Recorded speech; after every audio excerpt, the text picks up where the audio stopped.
Let's be honest, painting a room is usually one of the most hated jobs in home improvement. You grab a roller, a tray, and you start painting. And after about an hour, your back hurts, your arms are tired, and the walls still don't look very good. The truth is, it's usually not the painter that's the problem.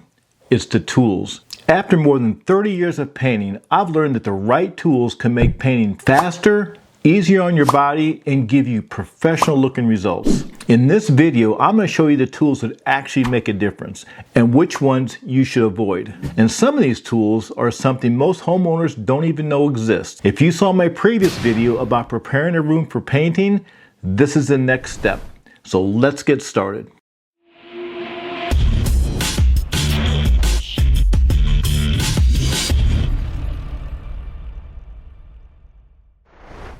Now let's start with the first tool most people think about when they paint, the roller. Specifically, the roller frame. Now you can buy paint tools almost anywhere, big box stores, paint stores, Amazon, and they range from very cheap tools to professional tools. But when I look at painting tools, I focus on four things. How easy is it to use? What type of results it produces? How long it will last? And the overall cost. Now let's compare these two roller frames. One is a professional Purdy roller frame and the other is just a cheap no-name brand.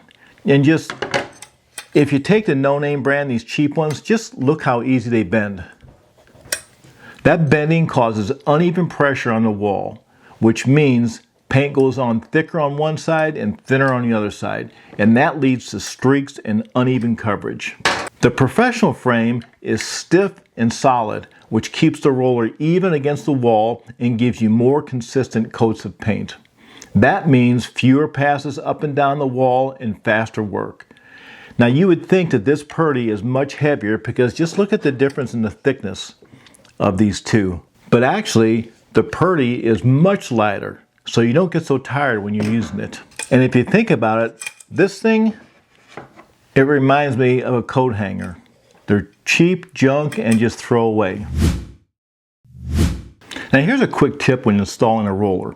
How many times have you been painting with a roller and it starts to come off the frame? Someone showed me this years ago and I still do this to this day. You take the roller in your hand and you roll it back and forth. See how the roller is moving in one direction? Now even when I flip it around, now watch how it goes. So you see how it's going up in this direction? So this is the part you put on the roller first. So by doing that, it helps keep the roller from sliding off while you're painting. It'll go this way and it won't slide off the end of the roller frame. Now a cheap roller frame like this one might cost about $5, but it might only last a couple of jobs before it bends, it loosens up, or gets you mad enough you just throw the thing away. Now this professional roller frame costs a little over $20. But the thing is, I've owned this one for over 7 years. So when you break that down, it's about, what, $3 a year? And it works better in every category. And another thing I like about professional roller frames, like this one, is they have a quick release feature. On the cheap ones, you have to take the roller, the frame, and if you're using a pole and you spin and spin and spin and spin and spin till you finally get it on, and as you're rolling it on the wall, these come loose and you have to retighten them again. Total pain.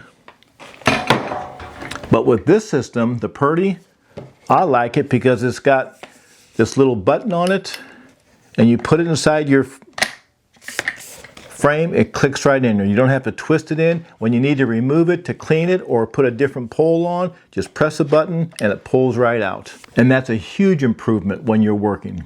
Now before we talk about poles, let's talk about roller covers. Rollers usually fall into three categories: the good, the better, and the best, or the professional ones. And if you've ever painted a wall and found those little fuzzy things stuck to the paint or lint in the paint, you already know that cheap rollers can be frustrating. Cheap rollers shed fibers in your paint and that ruins the finish. Not only that, they don't carry as much paint and they don't spread as well as the professional rollers do.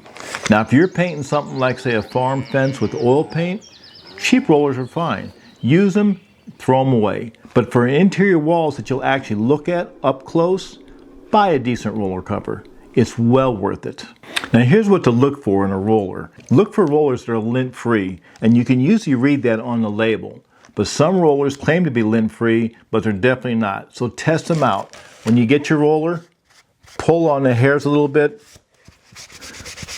take them and rub them like this and see if any of the hairs come falling off.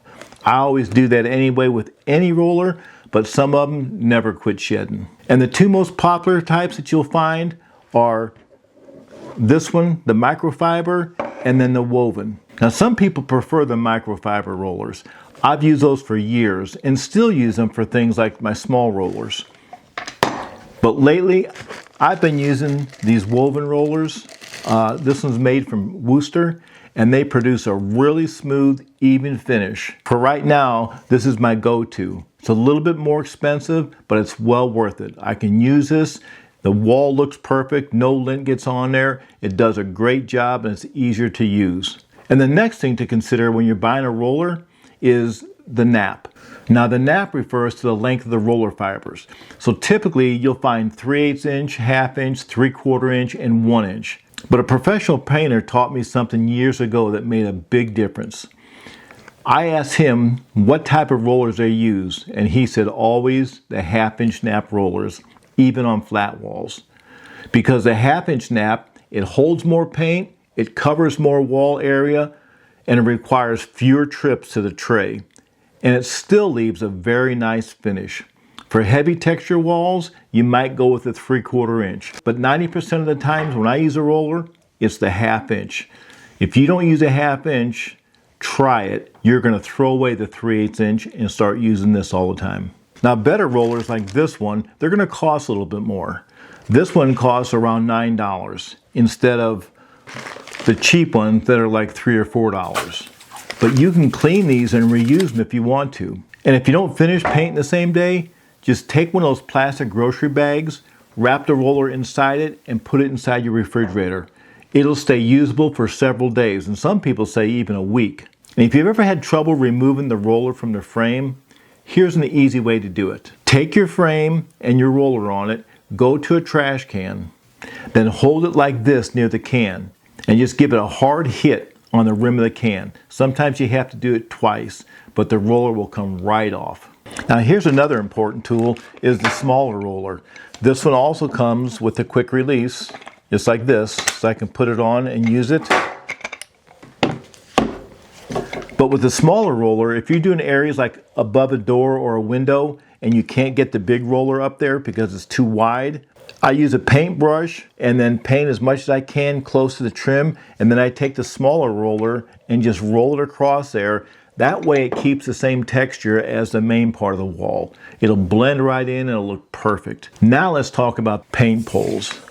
In my opinion, using a paint pole is one of the biggest improvements you can make when painting. A paint pole allows you to work faster, it reduces physical strain, it gets a more even finish on the wall. Now the first thing that I like about them is it increases the speed of how fast you're painting. You can cover larger areas of the wall and ceiling much faster. Second thing, you reduce strain on your back and your shoulders and your neck, because you can keep your arms below your shoulder height. You can work standing upright instead of bending and stretching when you're putting more paint on from your tray.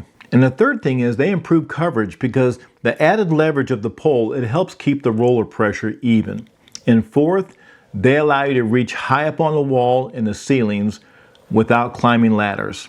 If you can keep from going up and down ladders, you're not going to wear out as fast when you're painting a room. Now my favorite pole are made by Purdy. And what I like about these, they're stiff and it doesn't bend, it's lightweight, and it's got the quick release system. This is the size I use most of all. It goes from 2 feet to 4 feet. You just press the button and extend it as far as you want.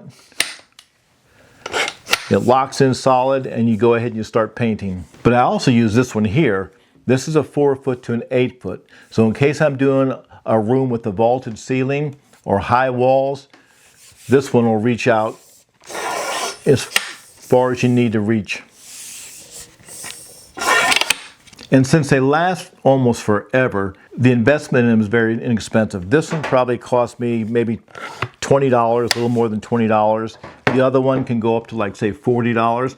They even have some that'll reach up about 20 feet, really long ones, in case you don't want to get up on a scaffold or a ladder. If you've never used a paint pole before, that might be the biggest reason you hate painting, because it makes it so much easier. They say it takes 60% less effort when you're using a pole as opposed to just using the roller and using like this on the wall.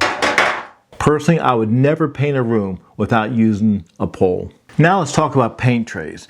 Most people use these cheap metal paint trays. They're inexpensive, but they have problems. They're flimsy, they spill easy, and they don't hold much paint.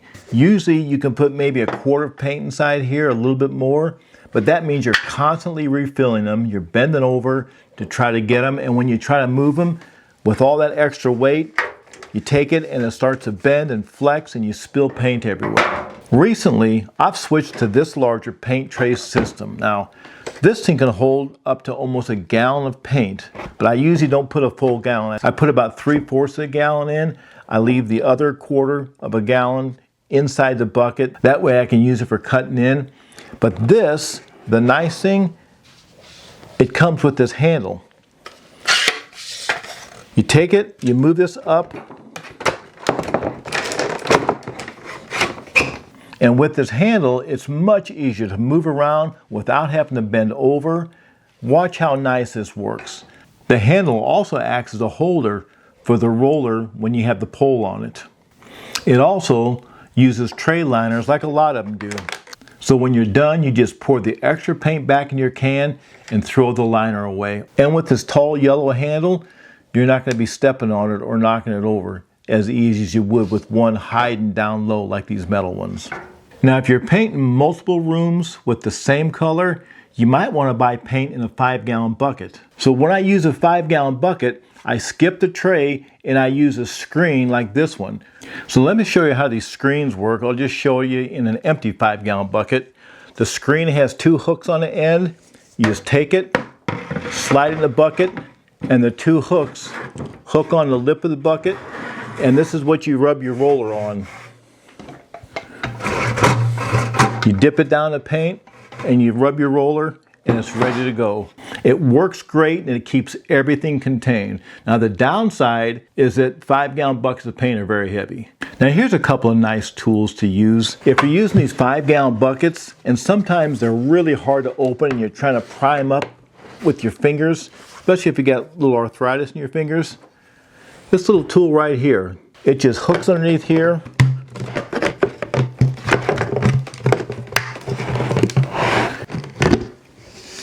And pulls the lid right off. They even have these little clips that are nice to use if you're using gallon buckets. It's got a metal tip on the end here so you can use it to pry open your lid.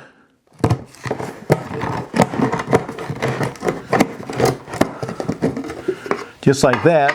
And then the clip on it, if you take it and clip it on the edge of your bucket, it sits at an angle, and that way when you're painting you can take your brush, because it has 2 magnets on here, and it'll hold your brush and all the paint drips inside your bucket.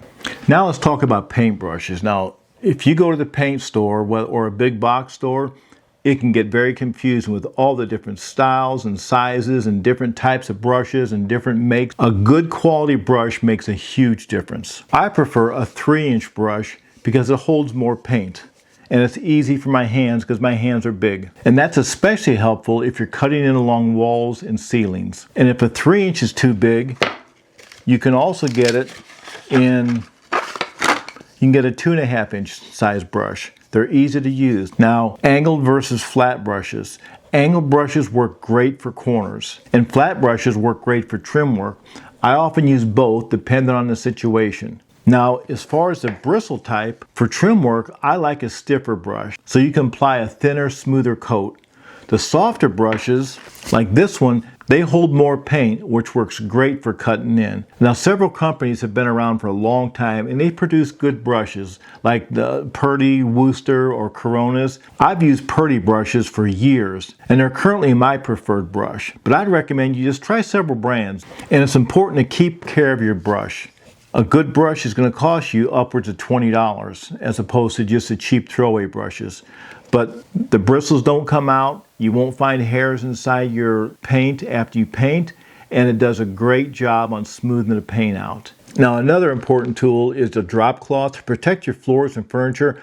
I prefer canvas drop cloths for floors and plastic for furniture. Now canvas stays in place better than plastic, but be careful if you're using canvas on a wood or tile floor because they can be slippery. But I like to take the plastic and lay it down first and then put my canvas over the top just in case there's an accident and something spills. If it leaks through the canvas, the plastic will protect it. And finally, don't forget about protecting yourself. I like to wear a pair of coveralls like this. You just put them over the top of your regular clothes and an old t-shirt, and then when you're done, you can remove them inside out so the paint stays on them and doesn't ruin your clothes. I also recommend wearing a hat if you don't like paint all over your hair. And some people like wearing gloves to keep it off their skin, but that's up to you. Now those are the tools that I personally use to make painting faster, easier, and produce better results. You don't need every tool I showed you today, but I wanted to show you the choices out there to help you. So investing in a few good quality tools can make painting much more enjoyable and less frustrating. If you're interested in any of the tools I showed in this video, I'll put links down in the description. And if you're watching this on TV, you can scan the QR code right here on the screen and it'll take you right to my Amazon storefront, and just look for the category called As Seen in My Videos, and it'll carry all the tools and products that I use in my videos. If you found this video helpful, make sure you check out my other painting videos. I'll put a link right here on the screen. And if you enjoy learning practical home repair and DIY tips like this and product reviews, consider subscribing to the channel. And don't forget to share it with others. Well, thanks for watching. You take care and God bless.